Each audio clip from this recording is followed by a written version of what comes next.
So hey guys, welcome back to another video of this channel. और आज हमारा carbon energy compound जो कि केमिस्ट्री का फोर्थ चैप्टर है, उसका 24th पार्ट है। तो इस चैप्टर में जो भी हम पढ़ रहे थे वो थे सम इम्पॉर्टेंट कार्बन कंपाउंड्स, और उसमें हमारा पहला कंपाउंड था इथेनॉल। इथेनॉल की हमने कुछ फिजिकल प्रॉपर्टीज़ के बारे में डिस्कशन किया। उसके बाद कुछ रिएक्शंस पढ़ी, जैसे combustion, oxidation, reaction with sodium metal, dehydration. और आज हमें जो रिएक्शन पहले पढ़नी है that is reaction with ethanoic acid या फिर कार्बोक्सिलिक एसिड, जिसे हम इथेनोइक एसिड को कॉमन नेम एसिटिक एसिड से भी जानते हैं। चलिए फिर वहीं से स्टार्ट करते हैं। So reaction with ethanoic acid, acetic acid के साथ हमारी इथेनॉल की रिएक्शन होगी तो क्या होता है, इस रिएक्शन में formation of ester takes place.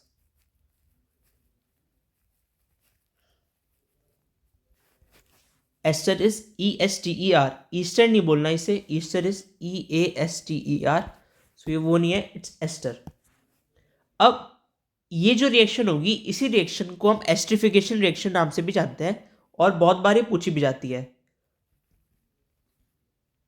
और 99% या 100% लगा लो, आपके बोर्ड एग्जाम्स में भी ये पूछी जा सकती है। डिफाइन एस्ट्रिफिकेशन रिएक्शन या फिर राइट एस्ट्रिफिकेशन रिएक्शन, इसकी प्रोसेस भी पूछी जा सकती है कि कैसे ये रिएक्शन कैरी आउट होती है।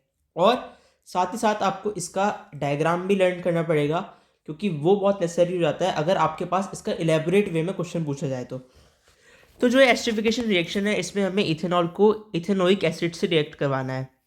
सो CH3CH2OH यानी इथेनॉल प्लस CH3COOH यानी इथेनोइक एसिड। रिएक्शन होगी in the presence of concentrated H2SO4। क्या जाता है हमारा CH3। अब ये जो कंपाउंड है इसका आपको यहां तक लेना है बस, CH3COO। ठीक है, CH3COO आपने लिया है कार्बोक्सिलिक एसिड में से, तो आ गया हमारा इतना कंपाउंड आ गया। और जो बचा हुआ है वो आएगा यहाँ से CH3CH2। ठीक है, या फिर अगर मैं इस CH3CH2 को लिख दूँ C2H5OH तो इजी हो जाएगा हमारे लिए।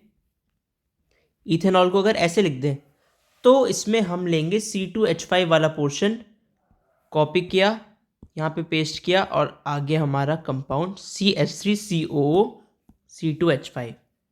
ठीक है, ये होता है हमारा कंपाउंड जो बनता है। यहाँ से हमने लिया CH3COO, यहाँ से आपने लिया C2H5, और बन गया आपका कंपाउंड CH3COO C2H5। इसे हम कहते हैं ester, and it is sweet smelling. ठीक है, स्वीट स्मेलिंग एस्टर, इसका नाम क्या होगा।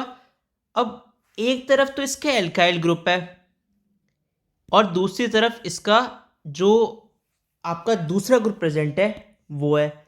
अब ये जो ग्रुप्स हैं इन्हें आप ऐड करके इनका नाम बताओ तो क्या बनता है, इथाइल इथेनोएट। ठीक है, एल्काइल एल्केनोएट, क्योंकि दोनों तरफ आपके ऐसे ग्रुप्स हैं जिनमें दो कार्बन है, यानी इथेन इथ, तो आ गया इथाइल इथेनोएट। ये होता है हमारा CH3COO C2H5, और साथ में इसके एमिट होता है हमारा वाटर। कैसे एमिट हुआ, CH3CO यहाँ से क्या, तो ये H बच गया और ये OH बच गया। H और OH की कॉम्बिनेशन से हमारा बन गया H2O। तो ये होती है हमारी एस्ट्रिफिकेशन रिएक्शन। अब जो एस्ट्रिफिकेशन रिएक्शन है ये किस कैटलिस्ट के अंडर होती है, ये होती है कंसनट्रेटेड H2SO4 के प्रेजेंस में। ये नेसेसरी होता है for this reaction to take place. अब जो हमारा स्वीट स्मेलिंग एस्टर ये बनता है, इट इज ऑल्सो यूज्ड, ये जो रिएक्शन है, या as a test for alcohol as well as carboxylic acid. ठीक है, ये होती है हमारी एस्टिफिकेशन रिएक्शन। अब हमें अगर ये रिएक्शन करनी है तो how can we carry out this reaction. First step होता है इसका कि आपको प्योर इथेनॉल लेनी है या एब्सोल्यूट अल्कोहल जो हमने पढ़ा था फिजिकल प्रॉपर्टीज़ में, 1 ml ऑफ प्योर इथेनॉल एक टेस्ट ट्यूब में ली, उसमें आपने 1 ml डाल दिया glacial ethanoic acid.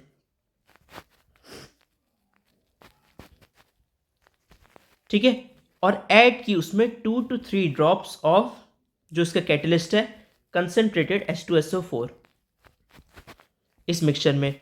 Second step है वार्म करना है हमें इसे, वार्म द टेस्ट ट्यूब जिसमें ये आपका सारा कंपाउंड ये एलिमेंट्स है या मिक्सचर है पूरा, उसे आपको वार्म करना है टेस्ट ट्यूब में in hot water bath.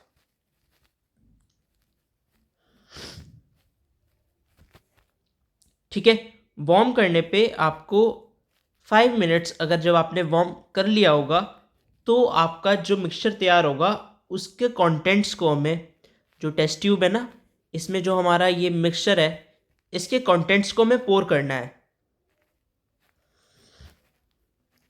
Of test tube in about 50 ml of water.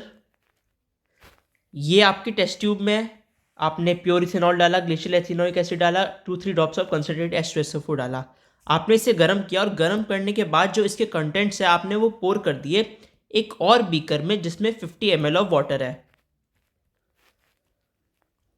ठीक है, अब एक स्वीट स्मेलिंग कंपाउंड बनेगा जो होता है हमारा ester. So this was the esterification reaction.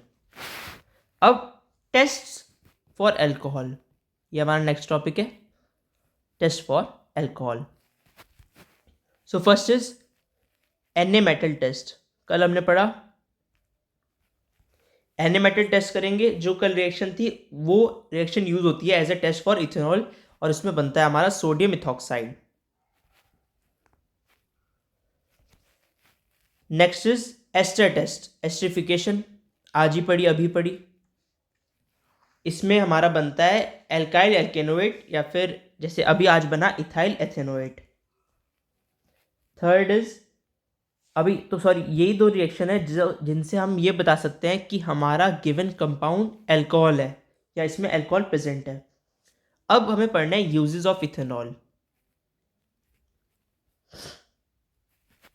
Ethanol की uses, so first it is used in the manufacturing of paints.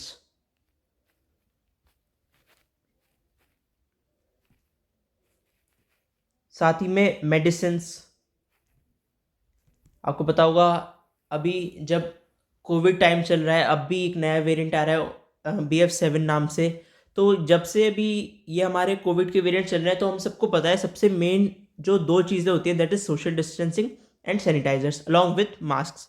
तो सैनिटाइजर्स जो होंगे आप सबको पता है उसका मेन कॉन्स्टिट्यूएंट होता है अल्कोहल, तो इसलिए ये इथेनॉल यूज़ होता है in medicines, perfumes, dyes etcetera. Second, it is use as a solvent, solvent की तरह यूज़ होता है क्योंकि कुछ हमारे जो सॉल्यूट्स होते हैं वो इनसॉल्यूबल होते हैं वाटर में, तो उसमें हम हमारा इथेनॉल यूज़ कर लेते हैं एज अ सॉल्वेंट। थर्ड कि ethanol is use in medicine such as tincture of iodine में ये यूज़ होता है। Fourth is used in cars along with petrol क्योंकि ये एक अच्छा फ्यूल होता है। फिफ्थ, ये अल्कोहलिक ड्रिंक्स में यूज होता है, alcoholic beverages. Sixth, it is use as an antiseptic.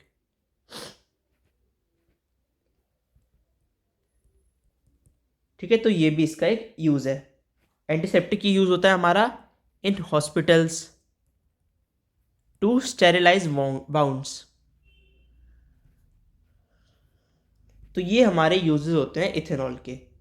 अब जो हमारा नेक्स्ट टॉपिक होगा that will be harmful effects of drinking alcohol. वैसे हमें जनरली पता ही होते हैं, ये as a common human being हमें जनरल नॉलेज इसमें पता होता है कि अल्कोहल का कंजम्पशन बिल्कुल गलत है। हाँ, मेडिसिन है, एज अ मेडिसिन आप कंज्यूम कर रहे हो वो उसका कॉन्स्टिट्यूएंट है, बस तभी अगर ज़रूरी हो तो लेना है।